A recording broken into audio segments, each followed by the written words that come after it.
Good morning मेरे परिवार वालों और मेरे फ्रेंड्स। बहुत सारे डॉक्टर्स की तरह मैं भी बहुत परेशान हूँ, इसलिए मुझे लगा कि शायद मैं आपको अगर कुछ कुछ चीज़ें बताना चाहती हूँ और मैं शायद अगर ये बताऊंगी और अगर आप लोग सेफ रहोगे तो I might be at more piece.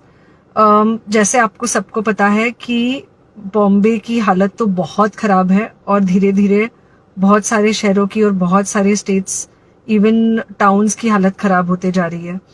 हमारे हॉस्पिटल्स में आईसीयू बेड्स वेटिंग पे है, पेशेंट्स के लिए बेड्स नहीं है। It's a very very helpless, यानी मुझे इतना हेल्पलेस और लाचार कभी फील नहीं हुआ है। We have to literally manage patients at home with oxygen, and this is not something we are enjoying. So I really want all of you to follow a few things that I really am requesting you to follow. First, आप लोग please safe रहो। अगर आपको लग रहा है कि आपको 1 साल से कोरोना नहीं हुआ है इसलिए आप कोई सुपर हीरो हो या आपकी इम्यूनिटी बहुत अच्छी है और आपको ऐसे कुछ नहीं होगा, तो आप गलत फहमी में हो। हम यंग लोगों को देख रहे हैं।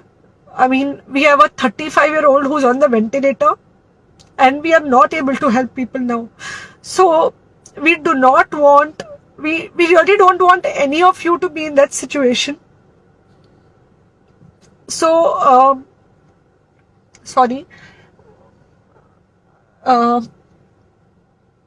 आई थिंक ये जो इमोशनल ब्रेकडाउन है हम डॉक्टर्स में अब सबको कोई ना कोई समय हो रहा है, because we not been so helpless. Okay, so most importantly please take care of your self right now. Covid is everywhere around you. Okay, तो अगर आप घर से बाहर निकलो, maybe your meeting your friends, maybe your meeting your family, it does not matter, you have to be masked. Okay, just because आपको अभी 1 साल से कोरोना नहीं हुआ है या आपको पिछले साल कोरोना होकर जा चुका है, इसका मतलब ये नहीं है कि आपको वापस कोरोना नहीं हो सकता। You can still get Covid.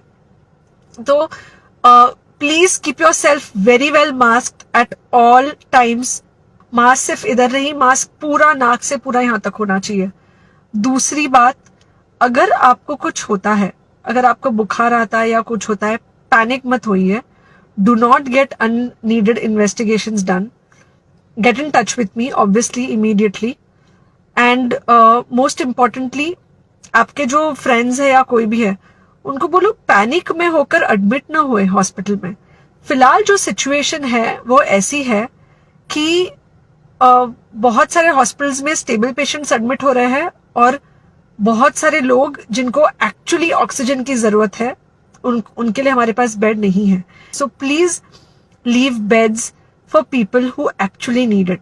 Third thing, if you have not taken the vaccine, अगर आपने वैक्सीन नहीं ली है किसी भी कारण से, हो सकता है आप ट्रैवल कर रहे हो सकता है आपको वैक्सीन की हिचक हो सकता है आपने कुछ व्हाट्सएप पे फॉरवर्ड पड़ा हो कि वैक्सीन की वजह से कुछ साइड इफेक्ट्स हो रहे हैं या कुछ हो रहा है, it's untrue. Please take your vaccine. ये हमको डेफिनेट दिख रहा है कि जो लोगों के 2 वैक्सीन के शॉट्स होकर 2 हफ्ते हो चुके हैं उनमें डेफिनेटली हमको इन्फेक्शन, सीरियस इन्फेक्शंस कम दिख रहे हैं और हॉस्पिटलाइजेशन ना के बराबर है। So the vaccine is definitely helping.